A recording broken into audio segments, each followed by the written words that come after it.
समाजमनाचा वेध आणि आपुलकीची सेवा देणारे आपले न्यूज चॅनल एरळा न्यूज। मनुष्य जीवनामध्ये संसार अतिशय सुंदर आहे, पण त्यामध्ये जास्त गुंतून न जाता असून नसल्यासारखं वागलं तरच परमार्थ घडतो, असं मत हरिभक्त पारायण तृप्तीताई शिंदे यांनी केलंय। खटाव तालुक्यातील मोराळे येथील माजी उपसरपंच शिवाजीराव शिंदे डेप्युटी यांच्या पत्नी सौ योगिता शिंदे यांच्या तृतीय पुण्यस्मरण दिनानिमित्त आयोजित कीर्तनात त्या बोलत होत्या। हरिभक्त पारायण तृप्तीताई म्हणाल्या, प्रत्येक माणसाला संसार अनिवार्य आहे, पण संसार कसा करावा याबाबत तारतम्य बाळगणं गरजेचं आहे। इतरांना त्रास देऊन संसार केला तर समाधान कधीही मिळत नसते। विधायक कामाबरोबर मनापासून परमेश्वराचं भजन केलं तर नक्की मिळते। यावेळी त्यांनी अध्यात्म क्षेत्रातील महिला भगिनींच्या योगदानाचं कौतुक केलंय। कार्यक्रमास भाजपचे तालुका उपाध्यक्ष शशिकांत मोरे, सतीश देवकर, दीपक साळुंके, एनटी शिंदे सर, प्रकाश शिंदे सर, गणेश शिंदे, चेअरमन सुरेश पाटील, माजी उपसरपंच प्रकाश शिंदे, शशिकांत शिंदे, अप्पासाहेब शिंदे, विष्णू शिंदे, किसन शेठ शिंदे, कालिदास शिंदे, पंढरीनाथ शिंदे महाराज, रामचंद्र शिंदे, शिदाजी शिंदे अण्णा, अरुण निकमबुवा, सुशांत भगत, बापूराव जावीर, एटी शिंदे सर आदींसह महिला आणि ग्रामस्थ उपस्थित होते। शिवाजीराव शिंदे आणि अर्णव शिंदे यांनी स्वागत केले। फोडायचा काही हरकत नाही, पण तुम्ही मात्र आता निघा जावा म्हणून सांगते। अशा पद्धतीने मला सांगायचंय, माया माणसाला दूर जाऊ देत नाही। संसार एवढा सुंदर आहे माय बाप, पण त्या संसारामध्ये असून नसल्यासारखं राहणं म्हणजे परमार्थ करायचा। तुकोबारायांनी केला नाही का संसार?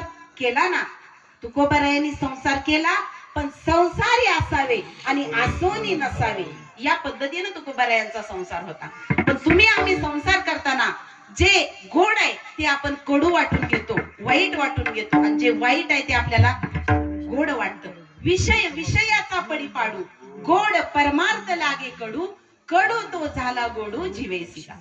या जीवाला संसार वाईट आहे पण तो गोड वाटतोय, आणि परमार्थ गोड आहे पण आपण त्याच्यापर्यंत पोहोचत नाही। म्हणून तुकोबाराय म्हणतायत, क्षणाक्षणाला विचार केला तर लाभ होतो, क्षणाक्षणाला विचार केला तर अहंकारातून सुटका होते, क्षणाक्षणाला विचार केला तर प्रपंचातून सुटका होते, आणि क्षणाक्षणाला जर विचार केला तर जन्म मरणावरती जन्म मरणाच्या या फेऱ्यामध्ये आपण तुम्ही आम्ही सर्वजण अडकलेलोय, हो की नाही?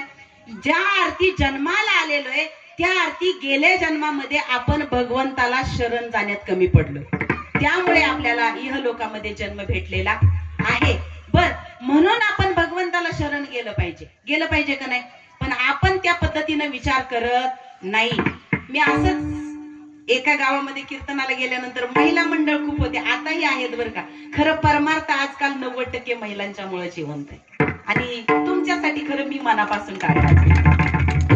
पुरुष मंडळी तर असतातच, कारण तुम्ही कसं आहे, पुरुष प्रधान संस्कृती आहे, पण आम्हा महिला मंडळींना इतर ठिकाणी कुठं जाता येतंय का? नाही जात। तर परमार्थ हे महाधन आहे, आणि तुम्ही आम्ही अजून सुद्धा जपतोय। मलाही अजून आनंद होतो की महिलांनी खरं या गोष्टीमध्ये आलं पाहिजे, हरिपाठामध्ये पावले खेळल्या पाहिजेत, काकड्याचा आनंद घेतला पाहिजे। या सगळ्या गोष्टी महिलांच्यामुळे जिवंत आहे, महिलांच्यामुळे। अर्थात सगळेच कीर्तनकार नावाई अवधारी सजून या संसारी तारू झालो। देव म्हणतो, या संसारामध्ये जी नाव दिलेली आहे, शरीर रूपी नाव, त्याचा चालक मी स्वतः आहे, पण ती नाव कुठं न्यायची त्याचा विचार करण्याचं स्वातंत्र्य कोणाला दिलंय?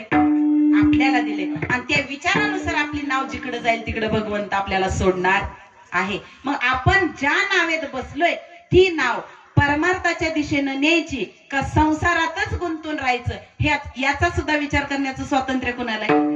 आपल्याला आहे। म्हणून दोन्ही करा, संसारही करा आणि परमार्थही करा। थोडक्यात जर उदाहरण सांगायचं झालं, गुरु शिष्याची जोडी, गुरु शिष्याला खूप प्रकारे वेगवेगळ्या पद्धतीने सांगायचा की संसार दुस्तर आहे, वाईट आहे, त्याच्यामध्ये सुख नाही, पण शिष्याला ते पटायचंच नाही।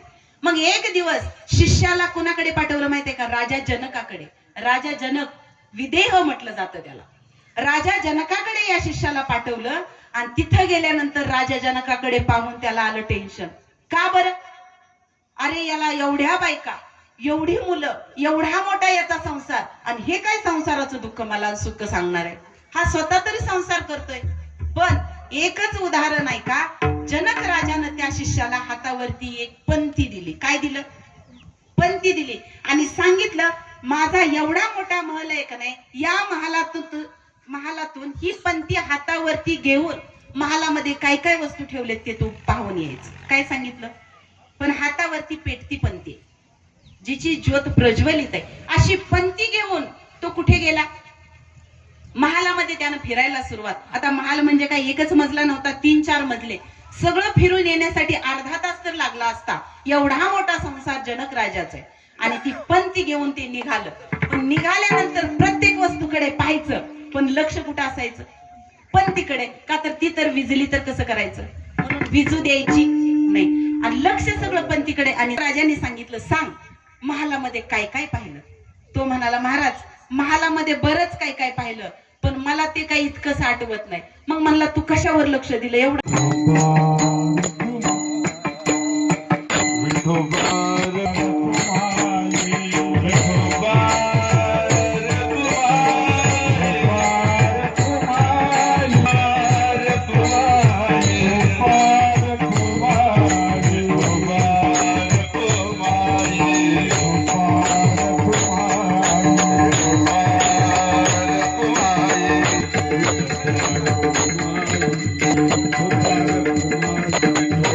मार्ग काय आहे तो नक्की सापडेल. हा देह नाशिवा. एरळा न्यूजसाठी प्रतिनिधी रविराज महामुनी, मोराळे. आपल्या भागातील महत्त्वाच्या बातम्या पाहण्यासाठी आजच आमच्या एरळा न्यूज चॅनलला यूट्यूबवर सबस्क्राईब करा आणि बेल आयकॉन प्रेस करा.